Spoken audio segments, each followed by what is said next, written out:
Hello and welcome to another edition of In Depth with the Bengals. I'm the voice of the Bengals, Jerry Miller, and with us today, a member of the ISU women's basketball team.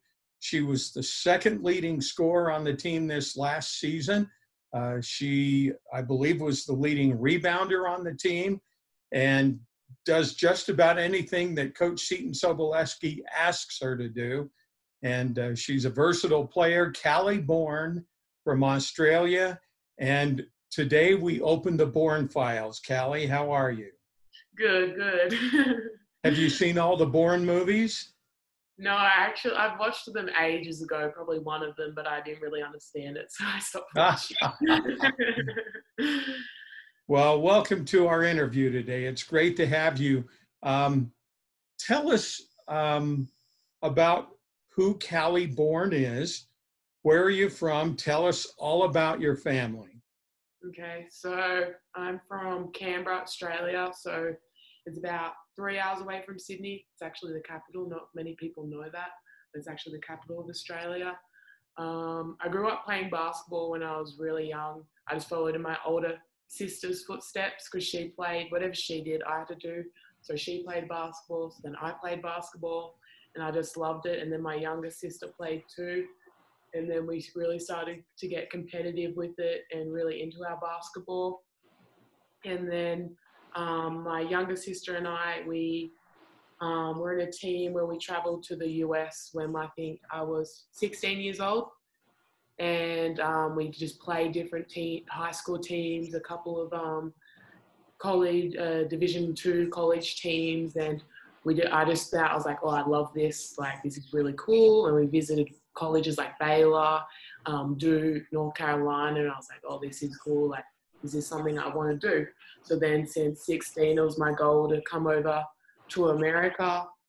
And then I've been here ever since. So it's been pretty cool. My parents have supported me through everything. I appreciate them so much because I wouldn't be here without their help. And then also my sisters who helped me play basketball because we would play one-on-one all the time, especially my younger sister and I. Like, we'll get so mad at each other, but it'll help us get better. So we, love looking back at those memories.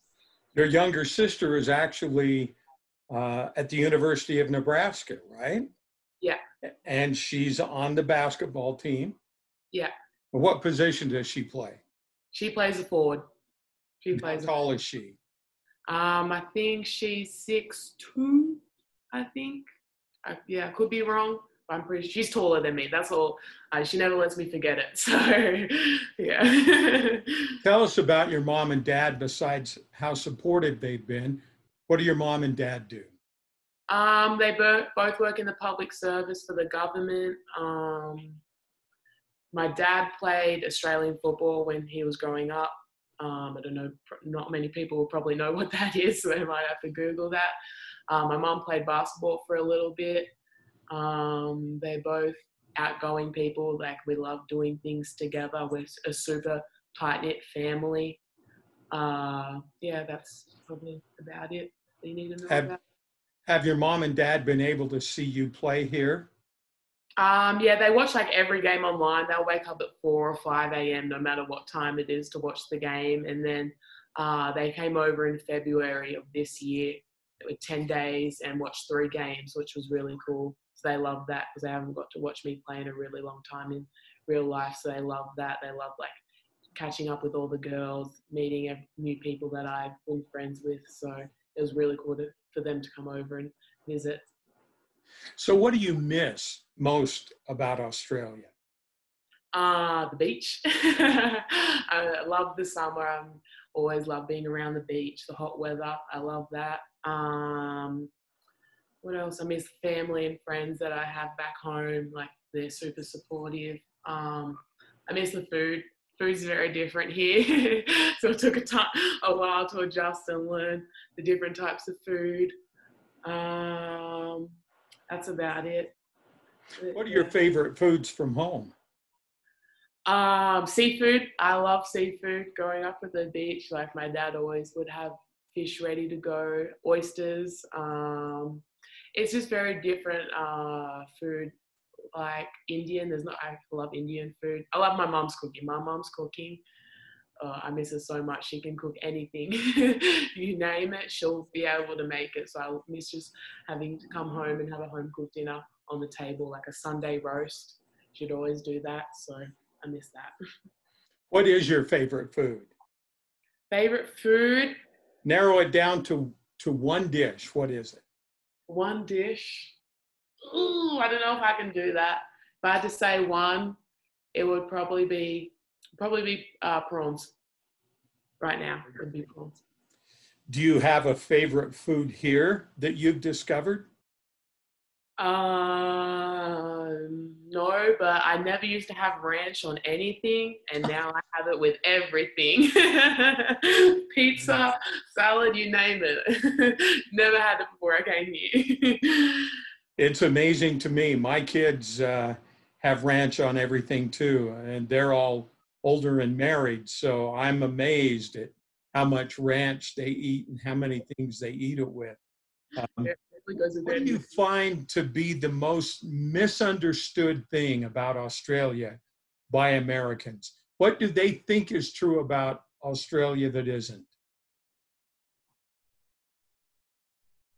I think they think it's a really dangerous and scary place because I think through the media they see that we have like spiders this big and snakes everywhere, crocodiles everywhere, kangaroos everywhere, like which isn't the case. Like we have like spiders, you know, there's spiders here, but I've never seen a massive one. Like I'll just see normal size spiders that you guys see here. Like I've never seen a snake in like just out anywhere. Like I've seen it in a zoo, but besides that, no. We do have kangaroos everywhere. They are like on the golf course behind my house. They are everywhere, but it's not as scary as everyone thinks. Like sharks, I've never seen a shark when I've gone swimming before, never ever. There are some different stuff in the sea that people wouldn't know, but I'm not going to say. But sharks, never seen it, and like so it's not as scary as people think. What, getting back to food, what is your favorite dessert? Ooh, dessert. I love chocolate. So anything with chocolate in it, I'll eat it. Like brownies, love. Just dark chocolate. I love dark chocolate. It's probably my go-to. Okay, so tell us how you ended up in Pocatello, Idaho. So I did lots of coaches in America come over and watch some of our big tournaments that we have once or twice a year. So it's a 10-day tournament that coaches from like everywhere will come watch. Some coaches come and watch there, and then just had to do a lot of preparation. I reached out to a lot of people. So a lot of my coaches back home, they knew coaches in America, and they would reach out. And I had highlights videos and sent them out to coaches to see. And then one of my head coaches knew Coach Ryan, the assistant coach for our team, and they were in contact. And then Coach Ryan got in contact with my family and I, and then we did some communicating. And I liked the coaching, like how they talked about ISU, the coaching style, the playing style of the team. Then I came and did an official visit for 2 days. Took longer to travel than I actually got to stay in America. So I did that. I got to meet the team, and I just meshed straight away with them. I think that was the biggest thing. Choosing ISU was the team and the community. Like I just gelled straight away, and it felt like the right fit. And then I came over here. What is the thing about living in Idaho, in Pocatello, that maybe has surprised you the most? I think the community, like coming over to Idaho, you know, you've heard Idaho, so there's not much to do, but once you like meet people, they're so nice, and it doesn't matter where you are. It's just the friends and the community around here are so nice and so respectful that I love it here. I thought I'm a bit more of a city beach person, whereas here it's cold and snow and countryside, but I've grown to love it, and I wouldn't change anything. Well, that's great. I know that Coach Sobolewski and all the Bengal fans are happy that you're here. What is the biggest difference between the basketball you learned to play down under and what you now play here in college in America? So back home, it's a lot more, it's rougher and a lot faster because we have a 24-second shot clock. And if we get an offensive rebound or hits the ring, it goes to 14 seconds instead of back to 30 over. So the game would move a lot quicker and there's not as many fouls as called. So it'll be a lot, you get to push around a bit more. So it took me a while to figure it out. So I get fouled out a few games my freshman year, but I've started to get the hang of it. We have a much longer preseason. It's the longest preseason I've had in college than back home. Like would have maybe less than a month to prepare for tournaments or games. So it's a lot different that wise. And playing with just the same age girls, like I've always had to play with older girls or different age girls. So it's kind of cool to play with the same age and travel everywhere. So that's been the difference. Obviously, I have to ask this because of the coronavirus and the plug being called at the end of last season during the conference tournament. What has been the most difficult thing for you to adjust to since everything ended up topsy-turvy last March? I would have to say just not knowing, like, will we have a season or will we not have a season when we're going to play? So it makes it a bit hard to prepare for, and having the gym not as available as I'd like it to be. Like I'd like to go shoot all the time, but just with the COVID situation, it just makes things a little bit more difficult to go shoot and do what I like to do, which made it a little bit more difficult. But I think it just shows COVID right now, like it's a hard time, especially for an athlete, but it just shows who's strong and not, and who's willing to work hard, even though we don't really know what's going to happen. Like, I'm pretty sure we're going to have a season, but we just don't know what it's going to be like. Well, we know that last week the NCAA gave the thumbs up to college basketball starting late this November. Yeah. And I know Idaho State is preparing to play games based on that calendar. And what was the reaction of you and your teammates when that news came down last week? I think we're excited. So we got a play date, which made us excited.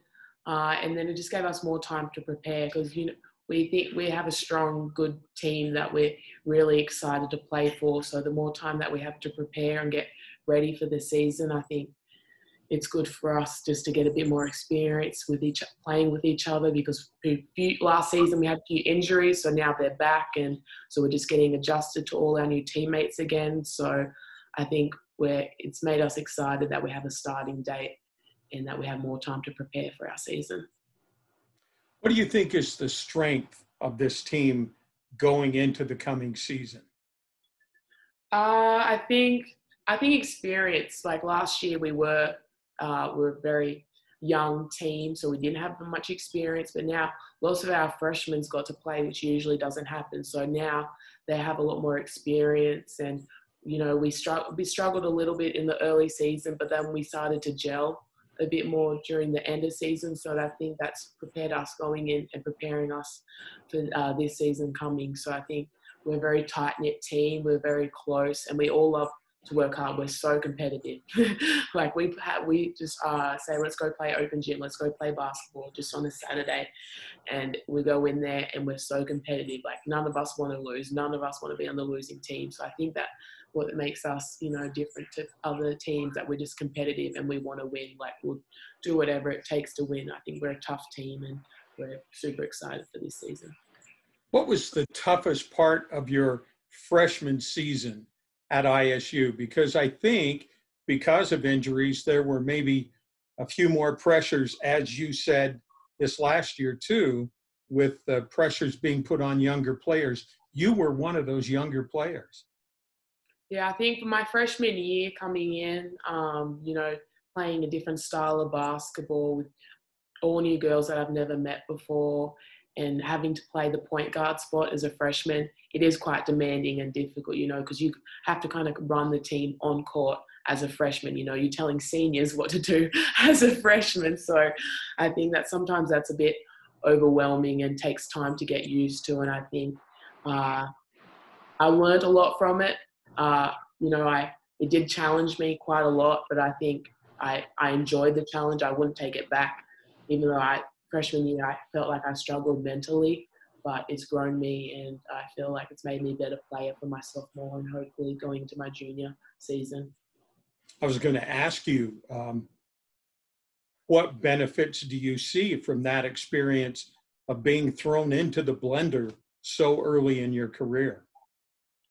I think just being able to play with like Grace Kenyon, Sailor, Maddie, those type of players who had a lot of experience. Like, I love playing with them. I learned so much from them.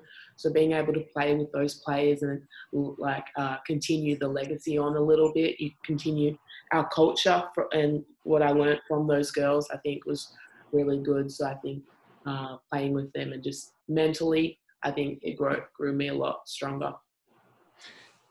Tell us about why you think Coach Sobolewski is a good basketball coach and why it is that it doesn't seem to be what the situation is, whether it's a young team with no experience, a lot of injuries.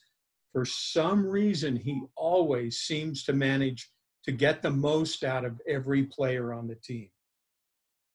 I think because he just knows individually each player to how to get the best out of them, whether that's he has to talk to them one-on-one or has to shout at them non-stop at practice. He just knows each player and how to get the best out of them. And he pushes us on court, but off court, like, he likes to have a good time. He likes to, you know, take cool experiences, like take us to Hawaii, like make some memories, but then also work hard on the basketball court. And I think the balance of that gets the best out of our team. So I think he's really good at doing that. Well, Callie Bourne, it has been a pleasure to be able to talk to you today and get to know you a little bit better. It has been great being able to watch you. As you know, I'm usually with the men's team when you guys are playing, and every chance, if we're on the road or you're on the road, I'm trying to watch your game, knowing that ours is coming up later in the day. And it's been great watching you play and develop. And I'm looking forward to you and the women's teammates that you've got having great success this year. And I think it's going to be a fantastic season. And we're looking forward to seeing what you and your teammates can do. Thank you. I really enjoyed being on here today. So thank you. You bet. Callie Bourne, guard for Idaho State University, has been our guest today on In Depth with the Bengals. I'm Jerry Miller.